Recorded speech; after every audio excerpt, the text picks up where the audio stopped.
Hello and welcome to a new video. Primary 16,500 প্যানেলে যে 5% additional panel সংক্রান্ত যে মামলা, তার বিস্তারিত আপডেট নিয়ে ভিডিওটি হতে চলেছে। তো আজকে মহামান্য আদালতে মামলাটি উঠেছিল।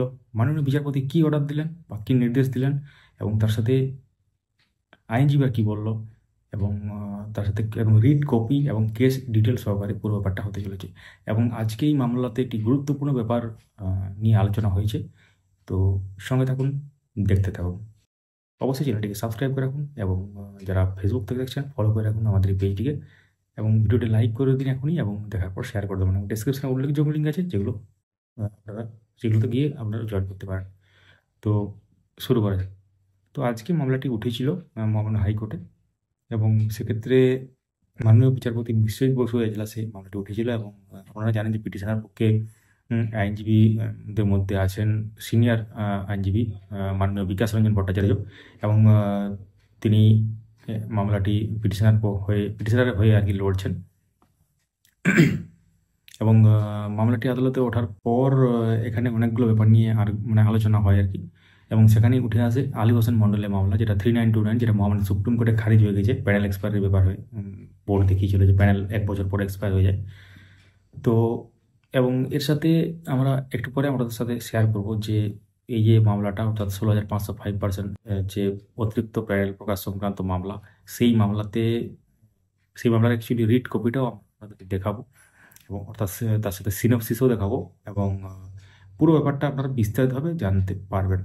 তো আজকে যখন মামলাটি ওঠে, এবং মাননীয় বিচারপতি তখন মাননীয় বিকাশ রঞ্জন ভট্টাচার্যকে জিজ্ঞাসা করেন যে এই যে 5% এডিশনাল প্যানেল সংক্রান্ত মামলা, এটা এটা এই মামলাটা তো আছে এখন, তো এর সাথে কি আগে যে মামলা হয়েছিল 3929, অর্থাৎ আলী হোসেন মণ্ডল যে মামলা, সেখানে কি মামলাটা যেটা খারিজ হয়েছে মাননীয় সুপ্রিম কোর্টে, সেই মামলাতে কি 5%-এর কিছু ব্যাপার উল্লেখ ছিল? তো আপনারা জানেন যে 16,500 3929 সিটে যে মামলা বা যে শূন্য পদে যে বাকি পদগুলো ফাঁকা আছে, সেই সংক্রান্ত মামলা হয়েছিল একটা, সেটা আলী হোসেন মণ্ডলের মামলা, যেটা খারিজ হয়ে গেছে অলরেডি।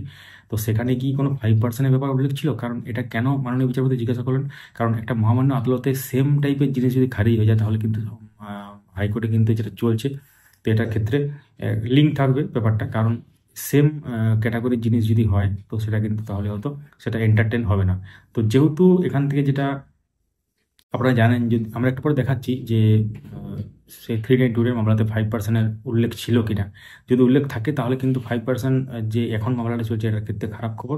তো এইটা শুনে কিন্তু মাননীয় বিকাশ রঞ্জন ভট্টাচার্য বলেন, তাহলে এটা আমার দেখতে হবে, দেখা নেই। তো পরবর্তী একদিন শুনানির জন্য এটা উঠবে, তো আমরা সেটা ডেটটা বলে দেবো যখনই আমরা পাবো। এখনও যে ডিটেলসটা এখনও আপডেট হয়নি, অর্থাৎ মহামান্য হাইকোর্টের যে অফিসিয়াল সাইটে পরবর্তী ডেটটা এখনো দেওয়া হয়নি। 27শে ফেব্রুয়ারি শো করছে, নেক্সট ডেটটা কিন্তু দেওয়া হয়নি। তো ফিক্সড ম্যাটার হিসেবে থাকবে, এবং পরবর্তী মান্থলি লিস্টে হয়তো থাকতে পারে, পরবর্তী মাসের প্রথম দিকেও থাকতে পারে, সেটা আমরা দেখাবো। তো আমরা একদম সরাসরি চলে যাব রিড কপি এবং সিনপসিসে মামলাটার। এই মামলাটার প্রথমে দেখাই, তারপর আপনারা দেখতে পাবেন যে আলী হোসেন মণ্ডলের যে মামলা, অর্থাৎ যেটা 3929 বলতে পারেন, বা 16,500 যে বাকি থাকা পদের নিয়োগ সংক্রান্ত মামলা যেটা খারিজ হয়েছে, সেটার অ্যাকচুয়ালি সিনপসিসটাও দেখাবো। চলুন তাহলে বিস্তারিতভাবে দেখে নেওয়া। তো আমরা যদি সরাসরি কেস ডিটেল বা কেস স্ট্যাটাস দেখতে পাচ্ছেন যে 5% যে মামলাটা, সেটা কিন্তু পরবর্তী ডেট এখানে কিন্তু মেনশন এখনও হয়নি। তো আমরা যখনই জানতে পারবো আপনার সাথে শেয়ার করবো। তো আমরা একদম সরাসরি চলে যাব এই কেসটার যে রিড কপি সেটাতে। আমরা একদম চলে এলাম সিনপসিস অফ দ্য কেস, অর্থাৎ এটা আমরা অফিসিয়াল সাইট থেকে ডাউনলোড করেছি, যেখানে কেস ডিটেলগুলো ডাউনলোড করা যায় পুরো। তো দেখতে পাচ্ছেন এখানে 5% এডিশনাল প্যানেল সংক্রান্ত যে সিনপসিস কী লেখা আছে, অর্থাৎ পিটিশনাররা কী চাইছেন একটু আমরা দেখিনি এখানে। The petitioner seeking publication of 5% additional panel in the recruitment process of 2020 as because they are not empanelled in the said recruitment and the panel is expired in the year 2022। তো petitioner যেটা চাইছেন যে 5% additional panel প্রকাশ করা নিয়ে, অর্থাৎ 16,500 যে 5% additional panel, কারণটা কি? কারণ তারা কিন্তু এমপ্যানেল হয়নি এই রিক্রুটমেন্ট প্রসেসে, বা তারা কিন্তু এখানে চাকরি পায়নি এক কথায় বলতে গেলে, এবং প্যানেলটা কিন্তু 2022-এ এক্সপায়ার হয়েছে। এই কেসটা কিন্তু 2024 সালের কেস, এবং যে শর্ট লিস্ট অফ ডেটস এখানে দেখতে পাচ্ছেন। তো এখানে পিটিশনাররা যেটা চাইছেন 5% এডিশনাল প্যানেল প্রকাশ করতে, অর্থাৎ 16,500 5% হলো 825 জন হচ্ছে। তো 825 জনের মোটামুটি প্যানেল প্রকাশ নিয়ে কিন্তু এই ব্যাপারটা মামলাটা। তো এবার আমরা চলে যাব, এখানে যেহেতু আদালতে ওই 3929 বা আলী হোসেন মণ্ডলের ম্যাটারটা একটা ব্যাপার উঠেছে, কারণ সেখানে কি 5%-এর ব্যাপার উল্লেখ ছিল, আমরা একটু আপনাদের সাথে শেয়ার করবো ব্যাপারটা। তাহলে কিন্তু আপনারা বুঝতে পারবেন যে 16,500-তে যে 5% এডিশনাল প্যানেল মামলাটা, অর্থাৎ এই মামলাটা এক্ষেত্রে রায়টা কোন দিকে যেতে চলেছে আপনারা গেস করতে পারেন পুরো। চলুন তাহলে যাওয়া যাক সে ব্যাপারটা।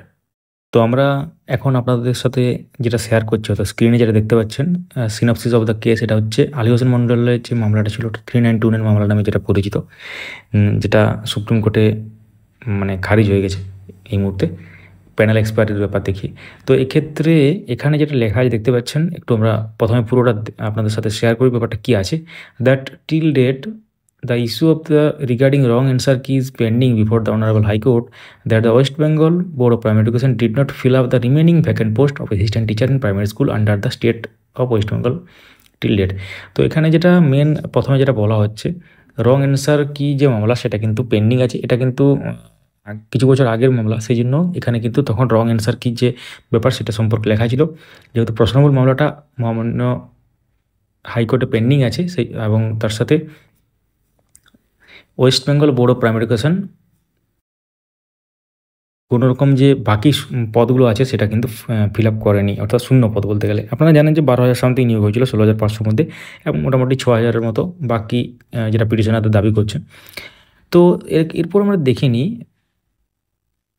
টিচার, তারপর কি আছে এখানে আছে that no ratio has been maintained by the West Bengal Board of Primary Education for preparation of merit list under different categories। তো এখানে রেশিও মেনটেন করা হয়নি বলা হচ্ছে, এবং ডিফারেন্ট ক্যাটাগরিতে যে প্যানেল মানে প্যানেল নিয়োগ হয়েছে, অর্থাৎ মেরিট লিস্ট প্রিপেয়ার করা হয়েছে, সেটাতে কিন্তু কোনো রকম এখানে রেশিও মেনটেন করা হয়নি।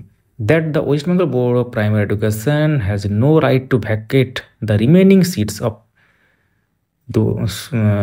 6,025, অর্থাৎ রিমেনিং সিটস বলতে এখানে একটু আগে আমরা বললাম 12,000 সামথিং হয়েছে, তাহলে মোটামুটি 12,000 যদি 10,000 ধরা যায়, তাহলে এখানে 6,024 এরা যেটা বলছে আর কি। তো 6,024 যেটা ভ্যাকেন্ট, সে তাদের কোনো অধিকার নেই বোর্ডের যে এই পোস্টটা কিন্তু খালি রাখে, বা 6,024টি পোস্ট খালি রাখে, এটা কিন্তু বলা হচ্ছে এখানে। When the petitioners are all entitle to get the appointment being a TET qualified candidate as well as train candidate. তো ট্রেন ক্যান্ডিডেট এবং তার সাথে টেট কোয়ালিফাইড ক্যান্ডিডেট, পিটিশনারদের যে কোয়ালিফিকেশান, সব কিছু কোয়ালিফিকেশান আছে পিটিশনার যেটা দাবি করছে। তো that the West Bengal Board of Primary education is acting in clear violation of the primary recruitment rules by not declaring the cut-off marks before the written examination।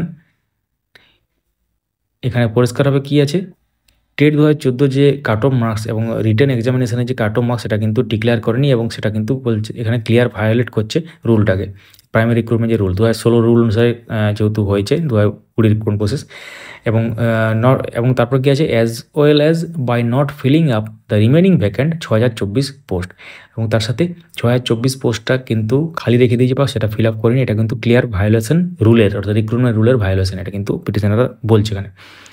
That the petitioner are all TET qualified candidates and all train candidate, এটা কিন্তু আমরা আগেই বললাম, এখানে লেখা আছে the petitioners applied online basis in terms of the direction and instruction issued by the West Bengal Board of Primary Education। তো online বেসিসে অ্যাপ্লাই করেছিল, এবং দ্যাট দ্য এখানে পরিষ্কার আছে SBIO Birbhum DPSC provided and information under RTI act 2005 to 1 Biswajit Chandra stating that total 177 number of candidates have been appointed under Birbhum university. তো এক্ষেত্রে আরেকটা ব্যাপার কি, যে রাইট টু ইনফরমেশন অ্যাক্ট অনুসারে এটা কিছু ইনফরমেশন পাওয়া যায়, সেটা কিন্তু এখানে দেখতে পাচ্ছেন। তো এটা হচ্ছে সিনপসিস মামলার, কোন মামলার সিনপসিস, 3,929 বাবা আলী হোসেন মণ্ডলের যে মামলা। এখানে কিন্তু আপনারা লক্ষ্য করবেন যে 5% এডিশনাল প্যানেল প্রকাশ সংক্রান্ত কোনো রকম ব্যাপার কিন্তু লেখা নেই। তো এটা অনারেবল জাস্টিস কেন জিজ্ঞাসা করেছিলেন, কারণ 5% সংক্রান্ত মামলা যদি এই সংক্রান্ত বা এই রিলেটেড মামলা যদি আগে খারিজ হয়ে থাকে, সিমিলার টাইপের মামলা যদি আবার হাইকোর্টে আসে, তাহলে কিন্তু সে আগে যে রায় হয়েছিল হয়তো সেই রায়টাই বজায় থাকবে, বা সেটা হয়তো এটাও হয়তো খারিজ হয়ে যাওয়ার ব্যাপার ছিল আর কি, হয়তো হয়ে যেত। কিন্তু পরবর্তী দিনে আমরা দেখতে পাবো এটা কোন দিকে যাচ্ছে। তো আশা করা যায় পিটিশনারদের দিকে হয়তো যেতে পারে বা নাও যেতে পারে, সেটা সময় বলবে কী হতে চলেছে। আমরা এখন ফাইনাল জাজমেন্টের জন্য ওয়েট করতে হবে আমাদেরকে। তো এখানে যেটা আপনাদের সাথে যেটা শেয়ার করলাম, যে আগের যে মামলাটা এখানে কথা উঠেছিল আর কি অ্যাকচুয়ালি। সেই মামলাটিতে 5% কোনো রকম ব্যাপার উল্লেখ নেই, যেটা আপনারা এখন স্ক্রিনে পরিষ্কারভাবে দেখতে পাচ্ছেন। সিনপসিসটা মামলার কি ছিল। তো এই ভিডিওতে তাহলে পুরো ব্যাপারটা আপনারা জানতে পারলেন। সঙ্গে থাকুন, দেখতে থাকুন। আরও অনেক গুরুত্বপূর্ণ খবর ডেলি বেসিসে এক বা একাধিক আসতে চলেছে। সঙ্গে থাকুন। তো তাহলে আপনারা দেখলেন পুরো ব্যাপারটা। অবশ্যই ভিডিওটি লাইক করুন, সবার সাথে শেয়ার করুন এবং যারা নতুন দেখছেন চ্যানেলটিকে সাবস্ক্রাইব করে রাখুন। Thank you so much for watching. মূল্যবান মতামত কমেন্টে জানান এবং কোনো কথা থাকলে সেটাও লিখতে পারেন।